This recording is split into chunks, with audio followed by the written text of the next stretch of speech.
Missed an episode of your favorite podcast? Choose from over a decade of content in our archives, not just the latest episode. All free at GCNlive.com. This is your call to action. Get prepared, America. Economy, survival, energy, disasters. This is USAPrepares.com. Informative radio, educational radio. Interact now by emailing instructor@USAPrepares.com or text at 434-390-7953. Class, please take your seats. Now, your instructor, Vincent Finelli. Everyone all set? Cocked? Locked? Here we go. The dial set correctly to USAPrepares.com. We're delighted you're here. And we broadcast 2 hours each day, Monday through Friday, from the Missouri Ozark Mountains. John engineers the broadcast for us. And if you'd like to call, you may. We'll pay for the call, 866-582-9933, 866-582-9933. If you'd like to listen as you travel, 605-477-3249, 605-477-3249. With us this hour, Werner Bock, and we're going to be talking about moving from, well,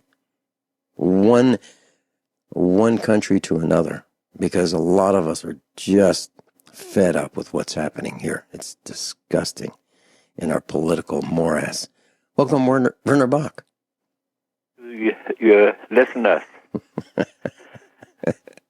Werner, we're frustrated. We hate it. Werner, here's the problem.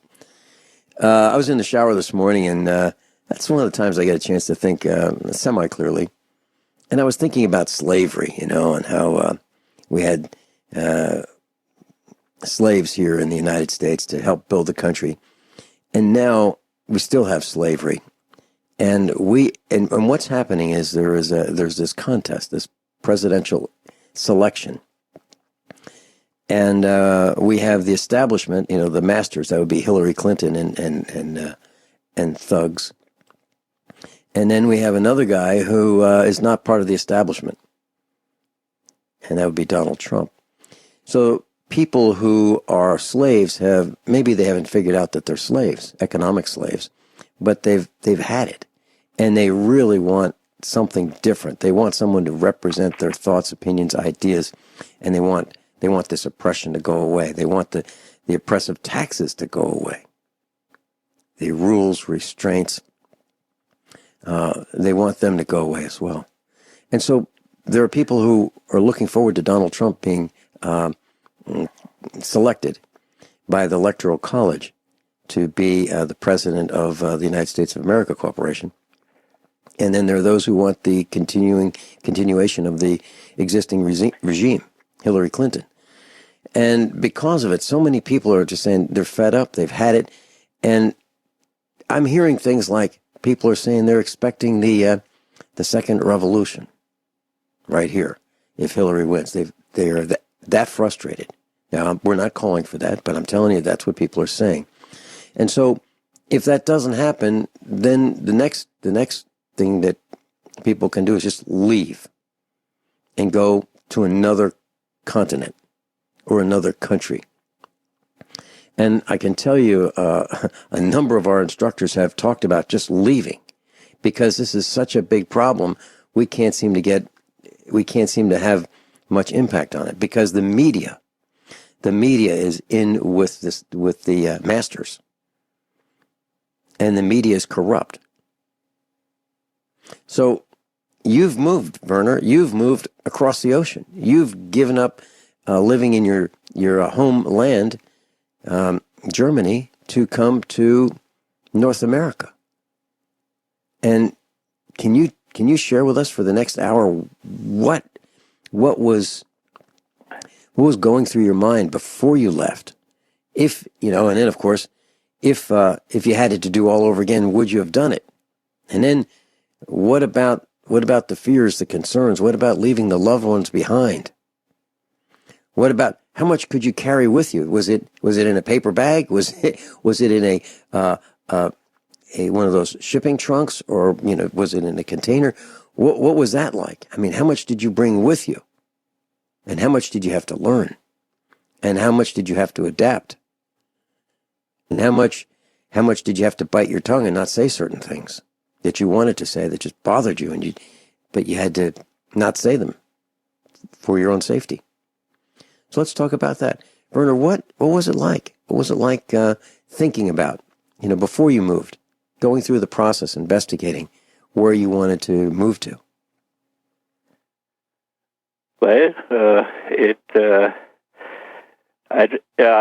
about a year earlier, I came for 14 days, for a couple of weeks here, to the area in Canada where I intended to settle down. And I had to look at different farms that were for sale. And then I talked to many of the farmers and to get a rough picture of what I could expect when I came over here. And the preparation for, all I brought over with me that was important was I brought over some tools, I brought over some clothing and basically it amounted to a few suitcases and a big cardboard box about 2 feet by 2 feet by 3 feet by 4 feet. That was all. Wow.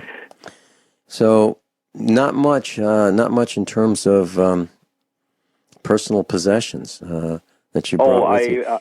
I brought a certain amount of capital with me, startup capital. Yes.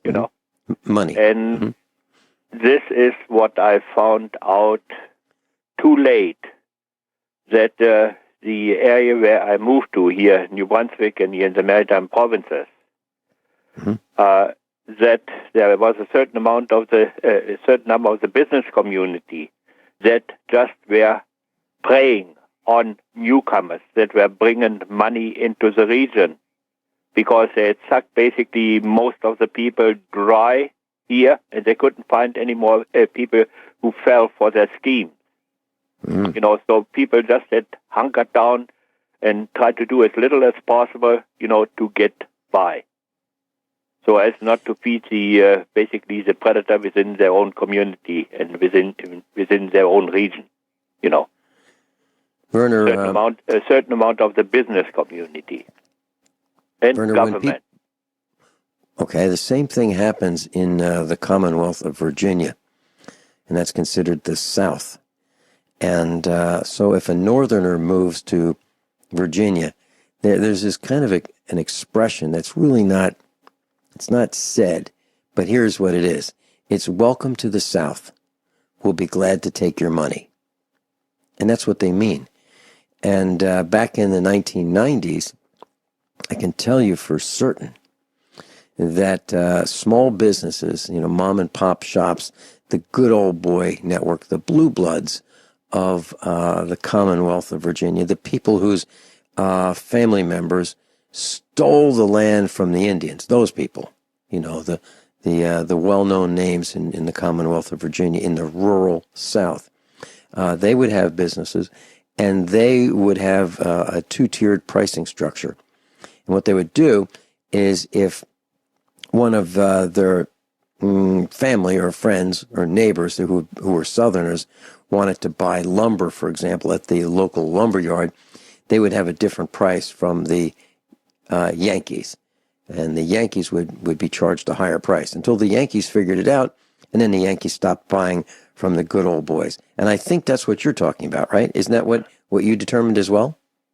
Well, there are certain family clans, they think they have priority above everybody else, and when they wanted what you got, you just had to back off and give it to them. Oh, but this has been so institutionalized, and it's been supported by all branches of government, and people are scared to stick their neck out. And what comes now over the last couple decades more and more into play is the global planning, the big players. Mm-hmm. They don't...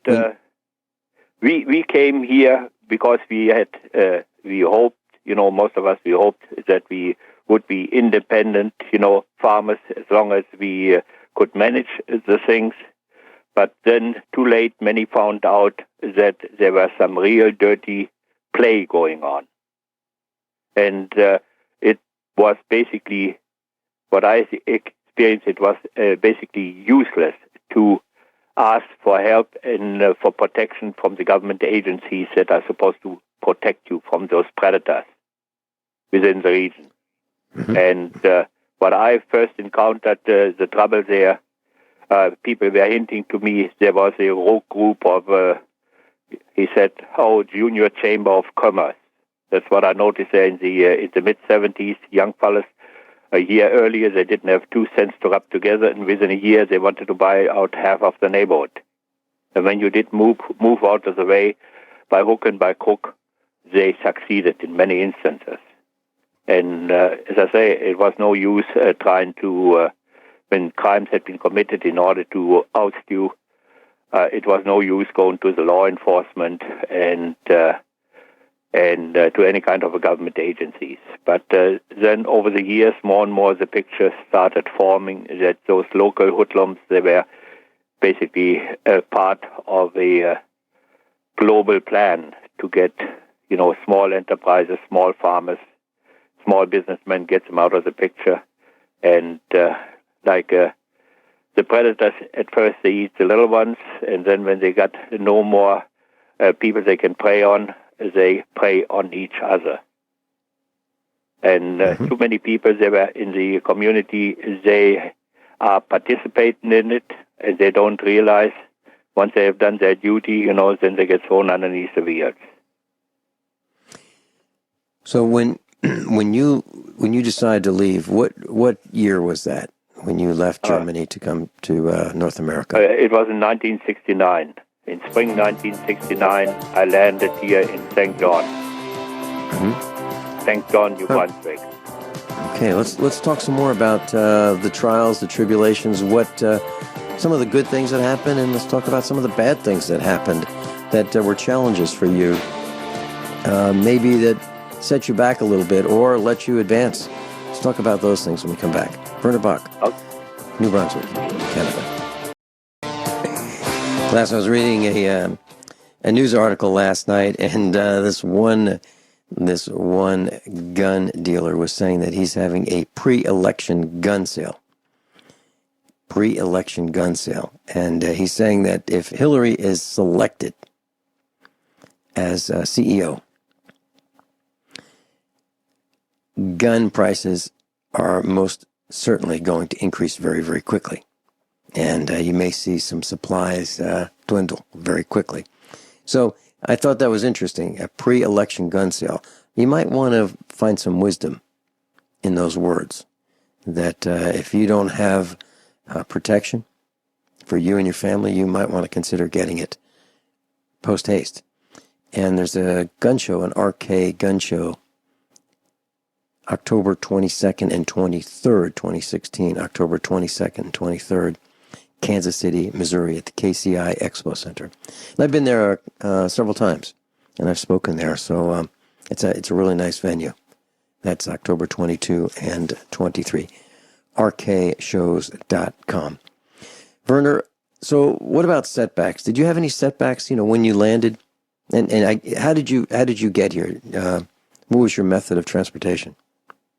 Well, I took a boat, a small tramp freighter from Hamburg to St. John, New Brunswick, because I found out when I traveled on an aircraft, on a commercial airliner, there was only a limited amount of baggage I could take with, and with that come by ship, I could carry more baggage. Mm-hmm. Mm-hmm. Okay. So, were there any setbacks? Once you came ashore, was it all smooth sailing? Did everything go your way, or did you have some setbacks? Well, I had intended to buy two small adjoining farms, but I didn't have all the financial means to pay the purchase price. I had to depend on getting a loan by the provincial government, which was initially promised. But then, after I was here for about a couple of weeks, I got a notice from the provincial capital, from the Department of Agriculture, that those two small farms were not considered to be a viable unit. And they couldn't give me a mortgage on it, a farm loan. So I was basically being caught between the devil and the deep blue sea. I had broken up the tents over there, and I intended to keep on farming as soon as I came here, and I was left in limbo. But then, about a couple of weeks later, I got approached by the Farm Credit Corporation. It's a federal lending agency, and they offered me the farm where I've been now for over 46 years, and to quite favorable terms, And so I took the deal, But little did I know that this farm had been eyed already by some local families. They figured they wanted to wait, and that nobody would buy the farm, and so they could have a stab at it and get this farm. Mm-hmm. And I basically threw a monkey wrench into their plans. And ever since, my problems haven't stopped here. And they have been very severe, but I did not want to give up. I didn't want to be a failure, and I saw that this farm had potential. But the people that had eyed this farm, they were looking especially at the potential about selling building lots along the road, because this farm is about 3.5 miles of road frontage. Just within 25 miles of the next biggest city, Moncton, is roughly about a little bit over 100,000 people. And a lot of people, they want to work in the city. They wanted to work in the city and make a pretty good earnings. Have a place in the countryside. So let me see if I've got this right. Werner, you're telling me that that farm with 3.5 miles of road frontage that was going to be a development, you kind of wrecked those plans because you're continuing to use it as a farm rather than destroy that farmland and plant houses on it, right? That's exactly what it is. Kyle in Montana is joining us. Welcome, Kyle. Good morning, Vince and Werner. Hey, good morning. I had a quick question for Werner. Werner, when you moved to this country, or you moved to North America like that, do you think your language impediment, or not impediment, but your obviously strong accent had a lot to do with it? Because people just not wanting to help you. I noticed when my dad and we moved from the South up here to Montana way back in the early 70s, and I noticed that, or my dad would talk about it too, you had a Southern accent, and people up here, at the time didn't really want nothing to do with you. They had their country, and so to speak, and they didn't really want Southerners coming up here because they didn't really know much about you, didn't trust you. And I thought about moving to another country for a long time, but I thought to myself, what would it be like if you're learning the language and all of the major barriers? Because the corruption, I would imagine, in Germany would be just as bad. I know I've heard the lady from Australia, she talks about the corruption, and I've heard from friends of mine that live in Mexico that the corruption is unbelievable down there at the police and, the politics and things like that. I'm thinking to try to go to another country where you'd have to learn the language and then learn the corruption, how that plays out, would be way more difficult than living with the devil you've got, so to speak. Well, basically, one big learning experience is you have to catch up on the local power structure, and what people in the community you can trust and what people you have to be very careful. And it's a lifelong learning experience. But when I came here, down-to-earth people, ordinary people, they treated me very well.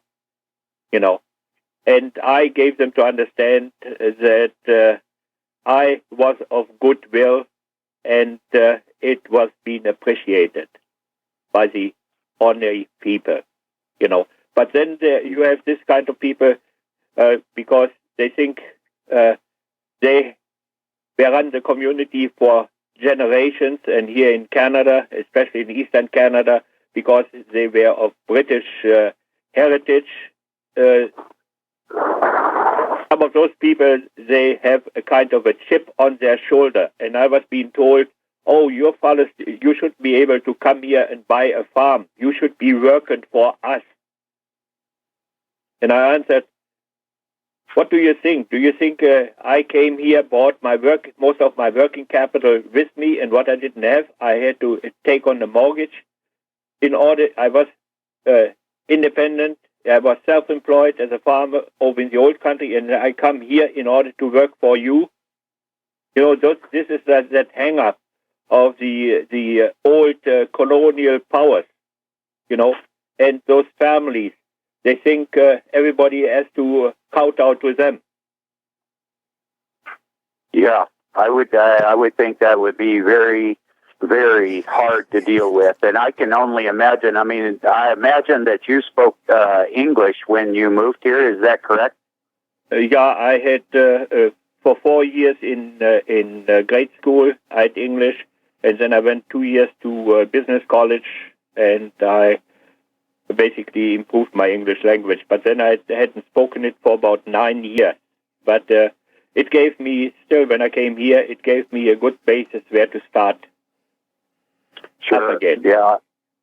Okay, Vince, I was just curious about those things because when I looked into, moving to lower Mexico or something, because I have a friend that lives down there, when I looked into that, or even South America, those kind of things, there might be a small community of English-speaking people, so to speak, but you're in the extreme minority, and if things blow up, I think those countries are going to, they will have some advantages in the fact that they're more agricultural based, but you would have, I think, a person would have an extreme disadvantage down there being the minority where, basically you have no way to protect yourself, and the police the corruption down there makes the stuff we're dealing with look like a birthday party.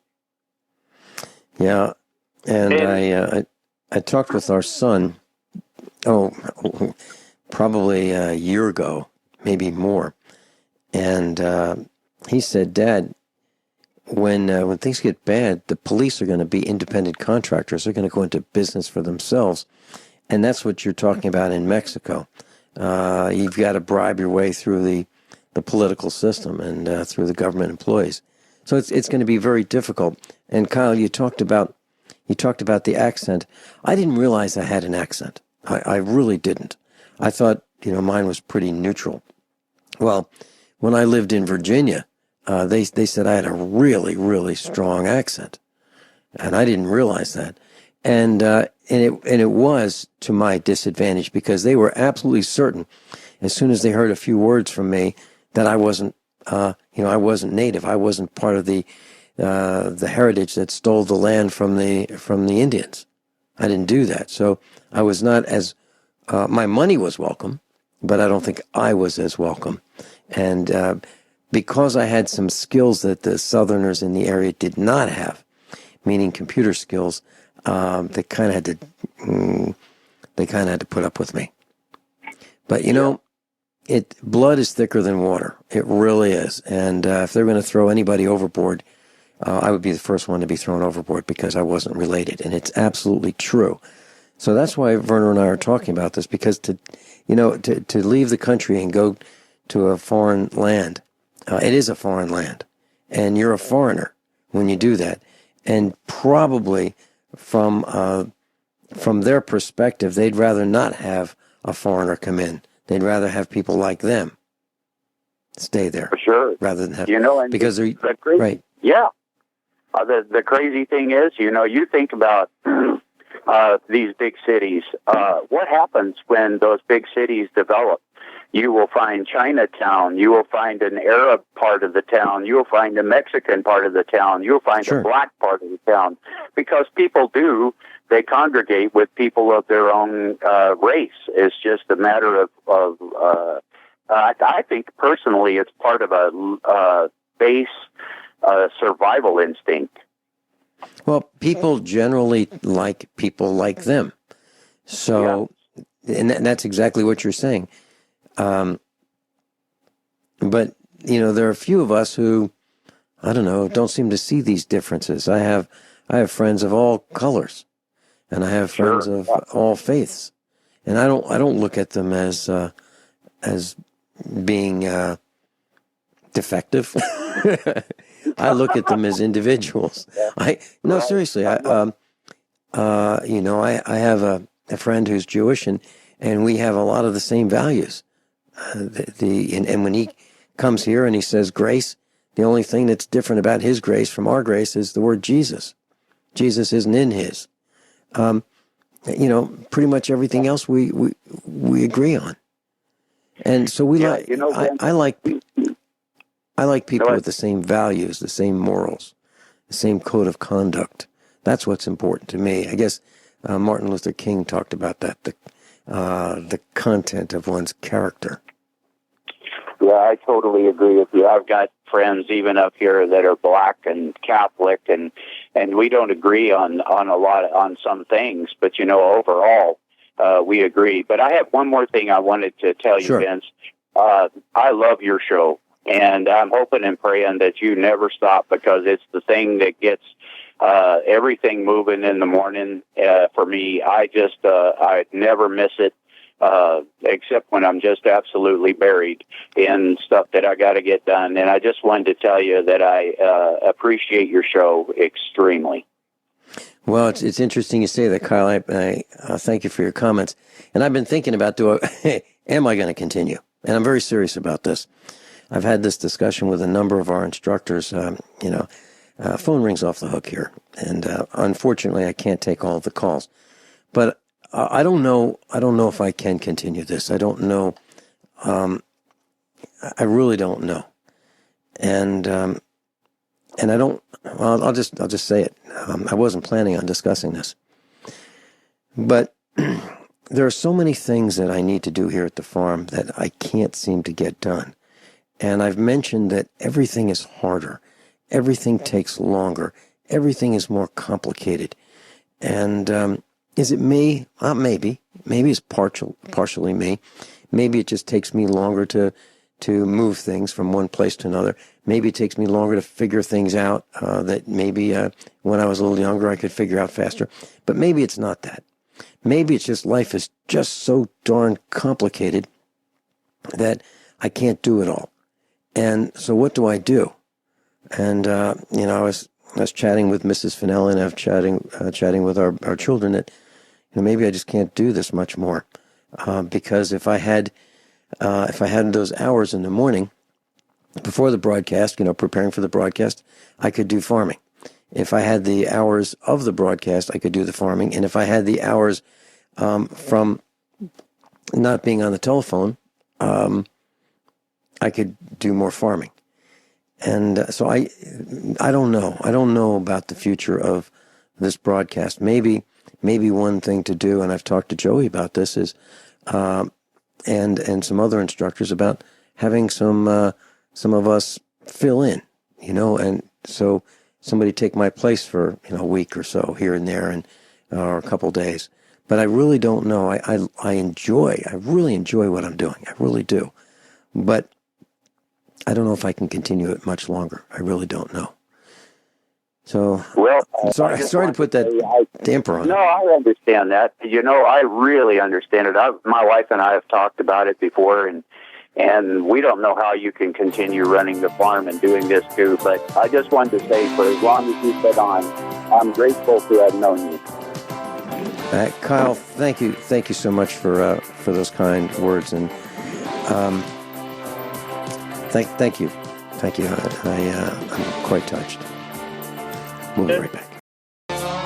Class Werner Bock's with us, and we're talking about moving and some of the thoughts that go into moving and the perils. And obviously, language is a barrier, and accent is a barrier. I've experienced it, even right here in the Ozark Mountains. I've been here going on 11 years, and I'm still a foreigner. My entire family, we're all foreigners, and the people here are absolutely 100% positively convinced that I'm in the mob, that I'm a gangster, and what I do is I kill people for a living. They're convinced of that. And no use in trying to change their minds. As a matter of fact, they leave me alone. That's kind of nice. Werner, back to you.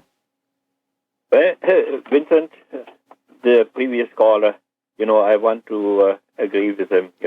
You put yourself out on the line in organizing your show, at USA Prepares, and we all appreciate that very much.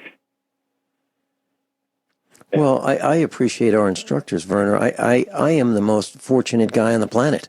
I really am. I have telephone numbers of some of the brightest people on the planet. You and Rick and Norm Shealy and Joey and Ed, and the list goes on and on and on. Joel Wallach. The list goes on and on. I'm John Statmiller. I'm so fortunate. Ted Anderson. I'm really lucky. I'm fortunate, I should say. Vincent, and I really appreciate it. Yes. Thank you. In regard to moving to another country, to another region, it's especially complicated when you are a farmer. You have to deal with so many different factors. There are different soil conditions, different economic conditions, different social conditions, and different weather conditions. And you have to try to work your way through and work with the things you cannot change and adapt to, and still trying to make a living. And when you think you got your farm together and you got your production going, that provides you with an income, that's when the international and the manipulation, the market manipulation by the predators, they throw you another monkey wrench in, And they do. When the farmers are being exposed to so many difficulties, is it there surprising that in quite a few areas here in North America, there are not enough farmers anymore left to produce the food? But this is exactly the plan, what the big dealers in the ivory towers, what they have for the world. They want to get their foot in the door everywhere. And when the food is being produced halfway around the world, the more money they can make. In one region, they create shortages, and in another region of the planet, they create surpluses. So they buy up the surpluses basically for pennies on a dollar, and people, they should remember what happened in the dirty 30s. I remember here in Canada, they were saying when the farmers had shipped their year's crop of grain, 4 weeks later they got a bill from the railroad that they still owed them money. It's the grain speculators in Chicago, at the grain exchange, and so they had dropped the price so much that what the farmers were getting for their grain didn't even pay the freight to the marketplace. And Werner, that has happened to us right now. Right now, that's happening to us. Yeah, and beef is like $1.20 a pound, $1.20 a pound for 400 weight cows. And I decided this is exactly, I'm not selling them. And even worse, what we had experienced there a few years ago here in New Brunswick, here on the East Coast. You were lucky when you were getting the $1.20. You were only getting 75 cents, 80 cents for the 500-pound feeder. That's what I'm talking about. That's exactly what I'm talking about. 400 to 500 pound calves, the most expensive calves, $1.20 a pound. So we're not selling them.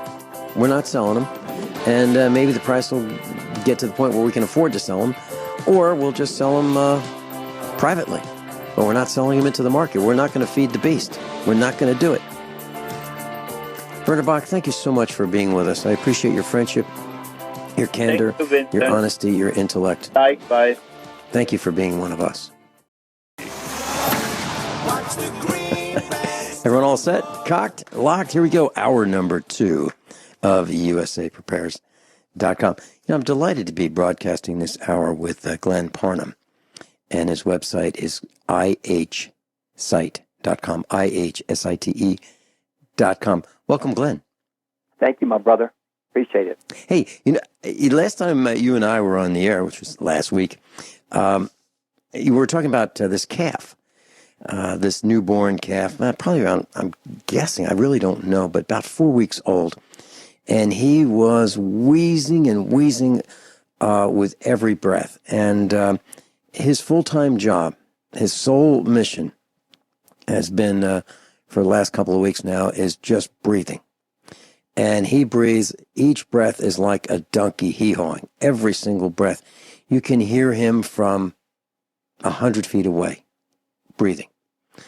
And you and I were talking about Nano Silver and spraying Nano Silver into his lungs, which we've been doing.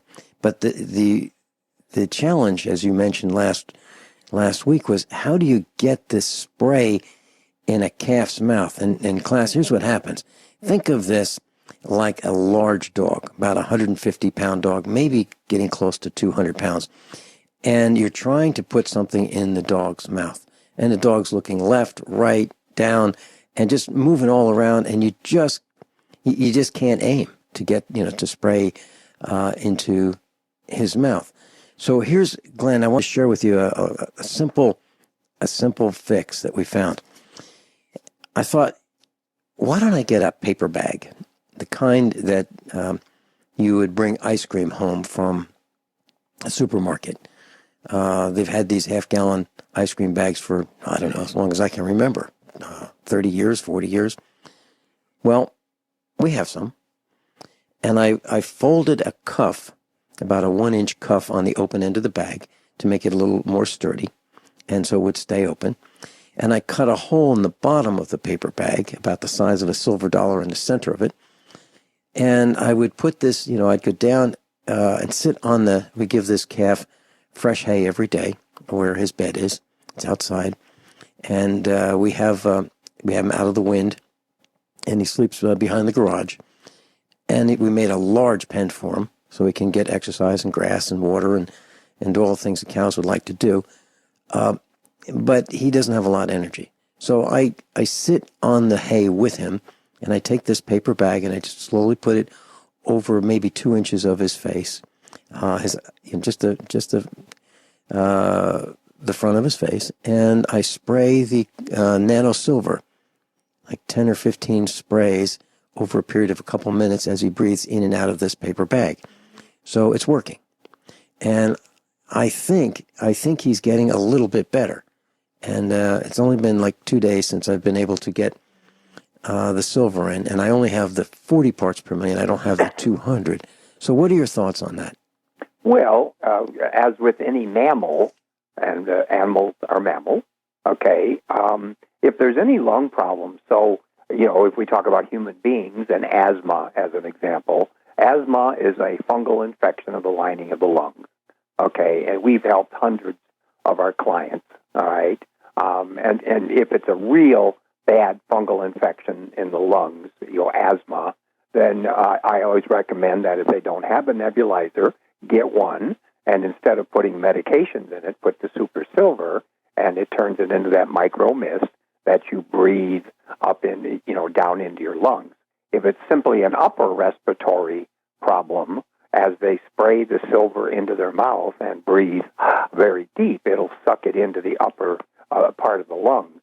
But yeah, I mean, the infectious agents that are being sprayed on us, and please, listeners, get something to write with, because we're going to talk about, websites, we're going to talk about contact numbers. It's imperative, and if anybody isn't noticing what's going on between now and the election, it's like they want to start World War III, and they're going to do something. There's going to be a false flag.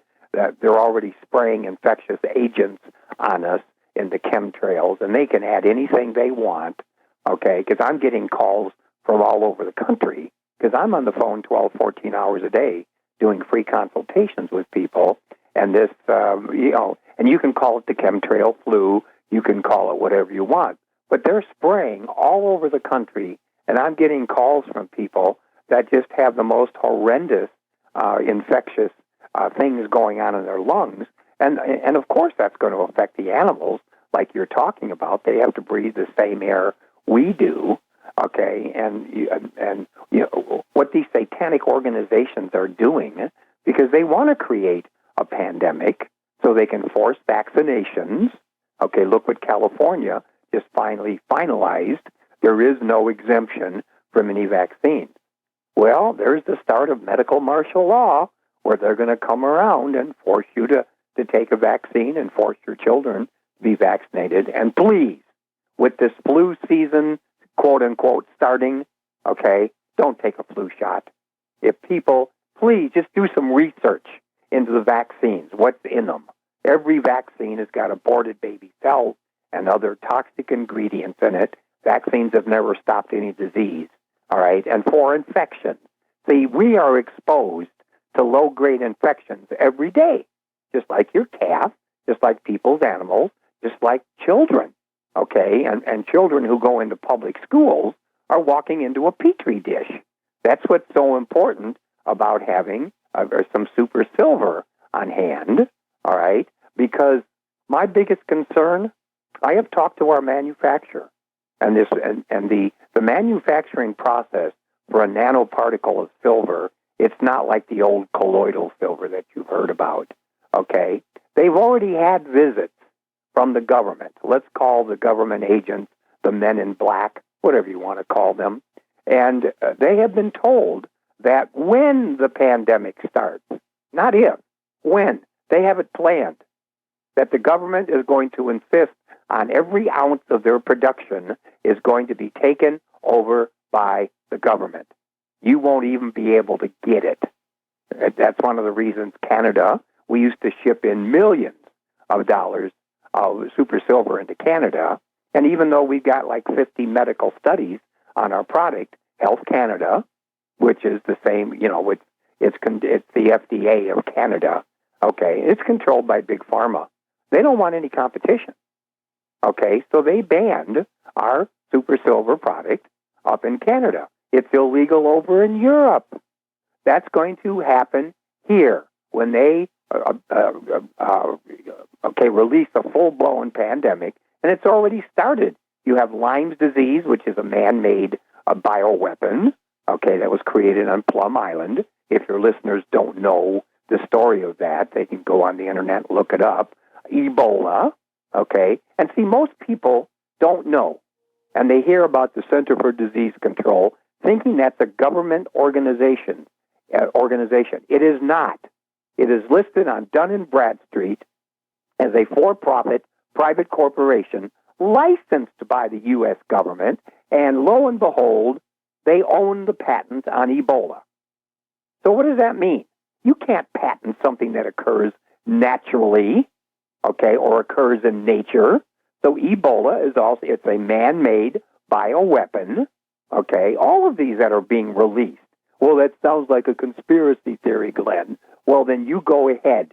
Okay, one of my specialties is infectious diseases. As director of research for international health for 28 years, I've done massive research on this, and I'm begging people, please get ready for what's coming, okay? And your show is about preparing. And the people I talk to every day, Vincent, it astounds me. No food stored, no water stored, and I'm telling people, you better get ready. Okay, you better have a way to fix infections. Every time you go to the store, you better buy gallons of distilled water and just stick them in every nook and cranny of your house, having good water filters. Get some food, because when it hits the fan, and it's coming, brother, you know it, I know it, and people who are awake know it. You can feel it in the atmosphere. Something is getting ready to happen. They don't want the elections. If we do have the election, they're going to challenge it, and it's going to be absolute chaos. And most of the people that I talk to, and it breaks my heart every day, Vincent, people are not ready. They're not ready to deal with the infectious agents, all right, how difficult will it be for these organizations to add horrendous germ warfare into the chemtrails and just spray them on us? They're already spraying us like insects. All right. We believe they're doing it right. We believe they're spraying us with biological weapons right now. They are. It's called a binary. Okay. It's a two-part. Okay. One part's in the chemtrails, and the other part couldn't be in vaccines, could it? Why this push for forced vaccines when they've never proven? The science is not there to prove anything that vaccines have helped anything. It's an absolute propaganda for profit by the satanic pharmaceutical cartel, and if I offend people by saying that, too bad. Okay? Look in God's Word, Revelation 18. All the nations of the world are deceived, that's lied to, by their sorcery. Well, the Greek word for sorceries is pharmakia. All right? And you'll never hear me say, well, okay, don't ever go to a doctor. I mean, if you have a trauma, heart attack, stroke, hit by a car, shot or stabbed, you're not going to go to a chiropractor. You go to a trauma center. I've seen it up close and personal with my own family members. But listening to a doctor about wellness, give me a break. They've never cured a disease in our lifetime, and the people that I talk to. That's why I give out my personal number. Listen, listeners, write this number down. I don't care what disease state you've been told you have. And the doctors always love to say, well, once you have a disease, you'll always have it. All we can do is control it with drugs. I hear the music. We'll be back. Yeah, give us that number when we come back. Good. Glen Parnham's with us, International Health. And he's going to give you 10% off if you mention USA Prepares, if you decide to give them a call. We'll be right back. Glen Parnham's with us, ihsite.com, ihsite.com. Glen, why don't we give out the phone number and tell our class about the discount that you offer if they decide to buy the Nano Silver or some of your other products at the same price I pay. So, one, my personal number at my research office. I do not charge for my consultations. I've been doing this for 28 years, and I don't want to sound prideful, but I don't care what disease you've been told you have. It can be helped. I can't use the C word because, that's patented by the pharmaceutical cartel. But my personal number at my research office in Arizona, it's West Coast time, 480-429-0021. Let me say it again, 480-429-0021. And if you get the voicemail, leave your name and telephone number, what state you're calling from, and I'll always get back with you. And then if you call our toll-free number, it's 1-800-481-9987. Say it again, 800-481-9987.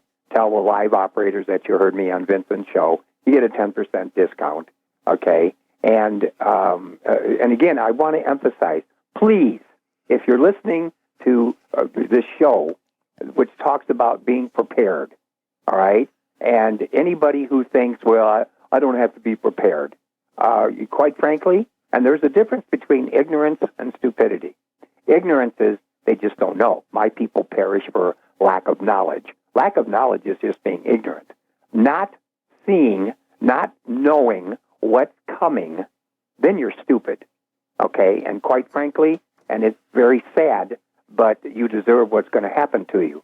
It is going to hit the fan. It's already on its way, and that's not just me saying this. Okay? I mean, I start my research about 4 o'clock in the morning every day, Vincent, because I want to spend time with the Lord. Because our phone starts ringing here in Arizona with our East Coast customers about, 6 o'clock or so Arizona time. So I want to do my research. I go to very specific websites. I want all the information from the left and the right, from the secular, from the Christian perspective, and many voices, yours included, are trying to help people understand what is coming. And it's not going to be by accident. It's very hard. When I was traveling with my ministry called Biblical Health years ago, I'll be 60. I mean, I am 66, so I don't travel anymore. Okay, but the ignorance that I saw in the American population absolutely stunned me. God's going to take care of us. I don't have to prepare. That's lack of faith. Are you kidding me? You better have food. You better have water. Because if you don't take care of your family, and you men, I'm talking to you, be the priest of your household. It astounds me how many men are so ignorant and they don't want to prepare for what's coming. Because you can always use, that means if you're on any medications, and I will help you wean off of those medications, okay? But what really scares me, Vincent, is the fact that when it hits the fan, and they start cutting off the medications in America, just as they've done in Venezuela, and they did it in Greece, okay, when they had that economic crisis. If a person is dependent on their medications to stay alive, you're going to have millions of people die because they won't be able to get the medications. Maybe on the black market, okay, at, hundreds of times the normal cost, all right? And so I'm imploring people, get ready, get into your house things that will treat infection. Super Silver is one of them. If you're into essential oils, just, do some research, find the best essential oils that you can find. Okay, something as simple as baking soda in lemon water. There are so many medical studies and proof of what baking soda, simple sodium bicarbonate. It kills fungus. It stops cancer in its tracks. If you just go onto a YouTube search engine and just type in sodium bicarbonate versus cancer, you'll get hundreds of videos and very prominent cancer doctors talking about it. Okay? It's imperative. Get ready for what's coming. Please, I hear the music. Glen Parnham's with us. We'll be right back. And by the way, class, I brush my teeth with sodium bicarbonate. Good for you. Every day. Every day. And it works great. It's less expensive. It's not toxic. It's beneficial. And a lot of our instructors do the same thing.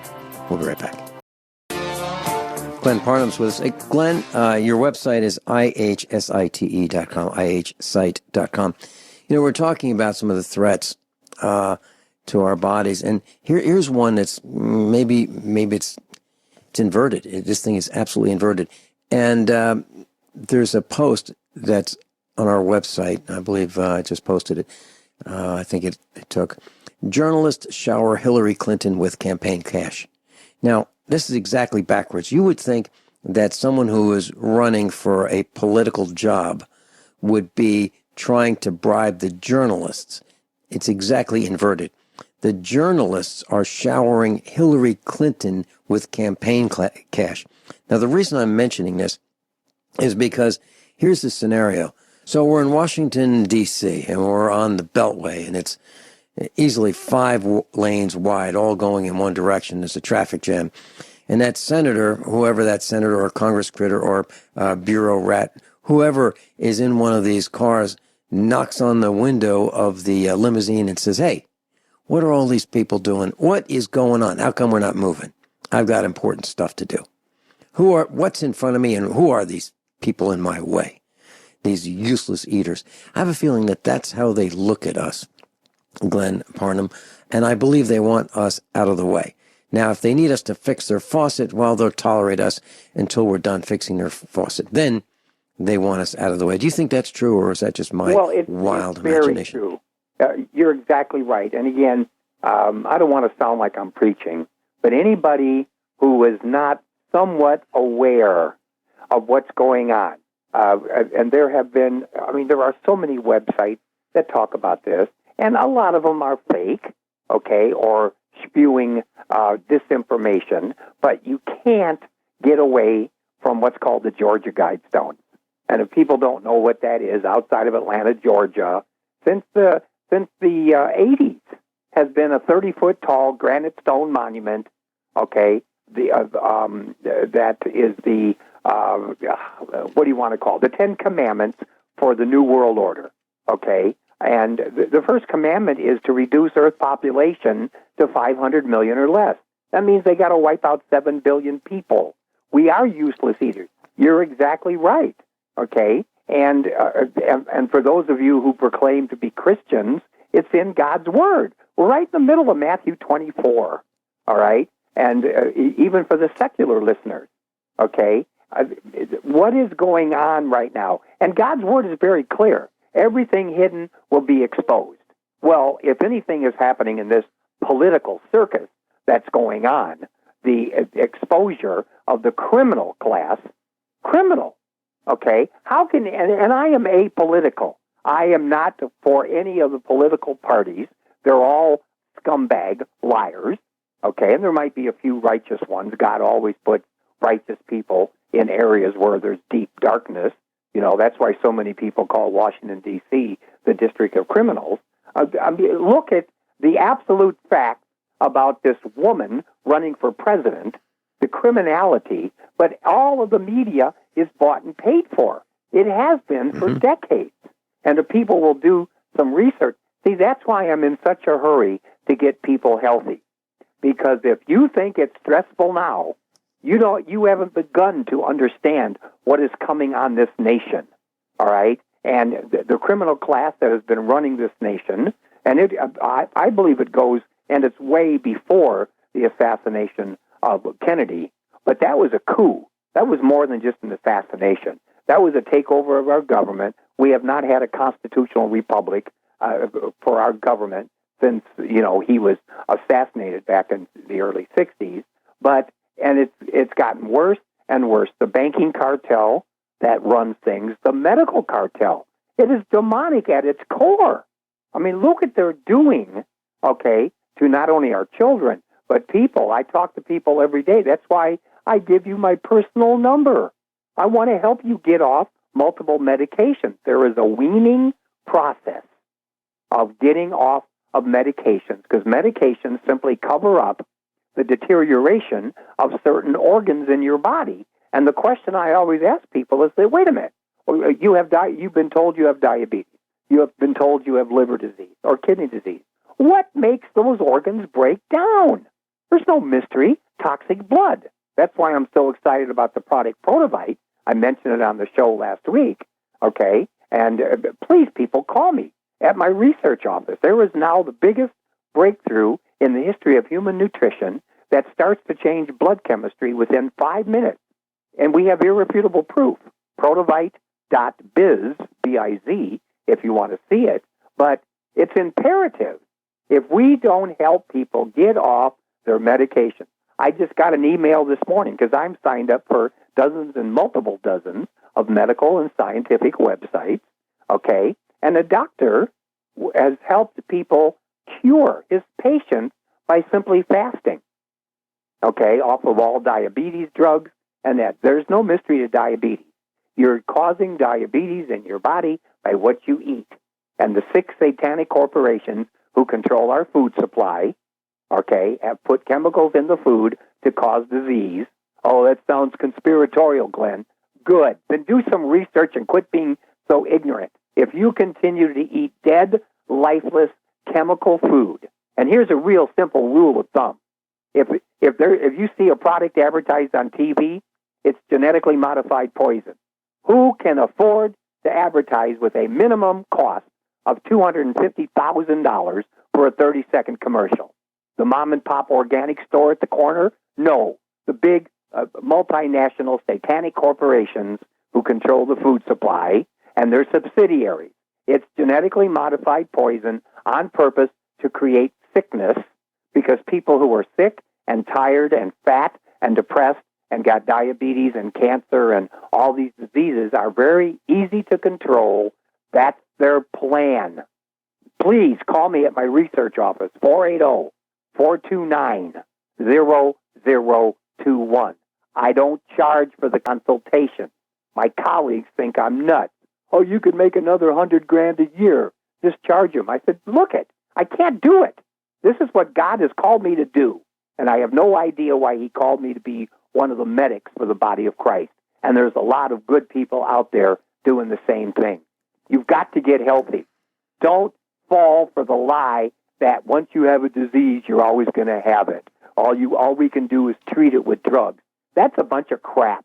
That's a lie from the pit of hell, okay? And every organ in your body regenerates itself every year. You'll have a whole new heart. Now, I didn't say healthier. I said new. You determine by the health of your bloodstream. The life of the flesh is in the blood. God's word is very clear on that. That's why super silver is so important. We come in contact with infectious agents every day. Some of them mild, some of them very powerful and deadly. Going into a hospital to visit one of your relatives. If you don't wear a surgical mask when you go into the hospital, you're rolling the dice. Let's play Russian roulette. Every hospital is inundated with methicillin-resistant Staph aureus, MRSA, and our super silver product medically proven to kill it. There are so many infectious agents in the hospital, and surprise, surprise, you don't hear this in the mainstream media, the hospitals are starting to use multiple products with a silver base. Silver, and they have gowns, the hospital gowns, now impregnated with silver threads, okay, silver paint, okay. There's already like 75 FDA-approved medical devices that are silver-based. Oh, but, we can't talk about that. There's been medical studies. If you do go on antibiotics, you want to take super silver with it, it makes antibiotics up to 100% more effective, because antibiotics will kill you dead. That's why all these diseases are now drug resistant, the overuse of antibiotics. And the very last antibiotic, it's called cholesterol or something like that. The Chinese were found to be feeding that to their pigs. And now we have an E. coli infection that's totally resistant to even the antibiotic of last choice. Okay? So what the super silver is a first line of defense. I have taken it every day for about 12 years. I will continue to take it for as long as it's available. That's my biggest concern, is that when they cut it off at the manufacturing, we won't be able to get it. Okay? So, and again, this isn't just about selling product. I want you prepared for what's coming. And the preparation that you talk about all the time, Vincent, is food.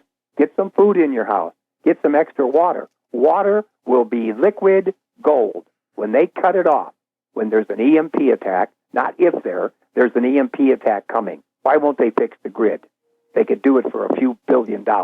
They don't want to fix it because that's our Achilles heel. When they take out the grid, it's life over, okay? And, as we know it, all right, total panic, that's what they want. So please, I'm imploring people, check out the information and call me at my research office, 480-429-0021. And listen to Vincent, get prepared, all right? And it's not Glenn, I'm sorry, go ahead. Have you met or talked with Dr. Len Horowitz? I've known Len personally for years. Okay. The reason I ask is, earlier in the broadcast you were talking about Ebola.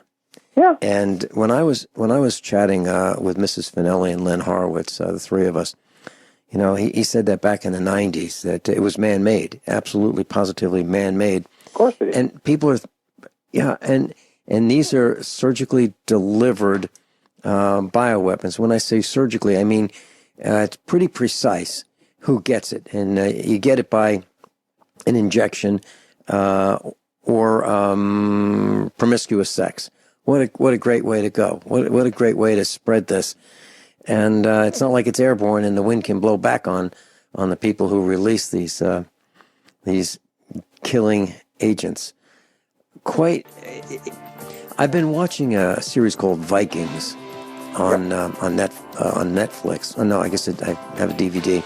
Our son brought a DVD over series, and it shows the ruthless kings and the ruthless killers, and people would be slaughtered and massacred, and they have no conscience. And those are the kind of people who are killing us with these sprays and vaccines and other agents. Glen Parnham's with us. Glen, you talk to a lot of people on the phone, so I have a couple questions for you. First question is, when someone calls up and says, I've got Lyme's disease, and I know a woman when she was in her 30s, she got Lyme's disease, and she would get in her car and travel to the supermarket and then get back in her car and forget where she lives. Yep. She'd forget where she lives. She'd forget how to drive. She'd fall down the stairs. And this was someone who was really, really active, extremely healthy, the epitome of health. And, she turned into this person who couldn't remember many things, and her motor skills would fall down. What do you tell a person when they call you and they say they have symptoms of Lyme's disease? Okay, and first of all, they want to make sure there are tests that they can do. Our 200 part per million super silver has been specifically tested on the Borrelia burgdorferi, is that how you pronounce it, the bacterial part. Here's what's so insidious about Lyme's disease, and this goes back to the fact Lyme's disease was created, and it's called Lyme's disease because the first diagnosed case was in Lymes, Connecticut.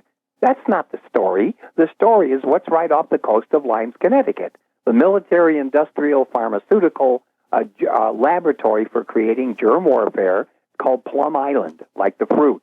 Look it up, okay? And the first doctor/scientist put in charge of Plum Island after World War II was the Nazi scientist whose specialty was developing germ warfare to be spread with fleas and ticks. It's a bioweapon. It's the perfect biological weapon to be released on a society because it never stays a bacteria. So what does the pharmaceutical company only throw at it? Antibiotics, because it keeps morphing. It morphs into a virus, and then it morphs into a fungus. And if you hit it, Lyme's disease, when it's in the fungal phase with an antibiotic, antibiotics are grown in fungus. So there's a multi-pronged attack. One, the 200 parts per million super silver, then they must take they start out with a level teaspoon baking soda in lemon water, okay, once a day to see how the body reacts, because that will kill the fungal part of it. The super silver 200 will kill the bacteria and the virus part. They need a very powerful probiotic to reestablish gut flora. Then they got to fix the blood. Now we have a product with irrefutable evidence that changes blood chemistry within 5 minutes called Protovite. So if anybody, and Lyme's disease is now epidemic. It's spreading all across the country. If any of your listeners have loved ones, if they're dealing with it, please call me, 480-429-0021. We'll get you on a protocol. We can fix it. We've helped hundreds of our clients with what the doctors love to call Lyme's disease, okay? And it can take a lot of different forms, a lot of different scenarios in the human body. That's why it's the perfect biological weapon to weaken the entire society in the United States. So it can be taken care of. There's nothing incurable. There is no disease that can't be eradicated or, fixed, removed from the human body. Anybody who says there is a pharmaceutical whore, in my opinion. Well, all we can do is treat it with drugs. Nonsense. That's not the way God meant it. Okay, the life of the flesh is in the blood. Now we have the product Protovite that within 5 minutes starts to change blood chemistry, and with continued use, the 1.5 gallons of blood, which is where Lyme's disease lives, every disease flourishes in the blood, and the blood is incredibly toxic. But we can fix it. That's the good news. And I have talked to families who have had Lyme's disease, and they spread it. Husbands get it, and then the wives get it. The children get it. It decimates the family because the insurance company, of course, will not cover it because it's not really real. That's nonsense. That's part of the satanic plan to bring down America, and people got to get ready because Lyme's disease will be one of the easy things that they release on us. So, Vincent, please keep up the good work. Please keep warning people up until they either take you off the air or whatever happens. I'm going to do the same thing until they come for me, okay, or shut down everything that I have. I'm going to still preach about wellness. So call me. Yeah, lead first. Yep. Lead first.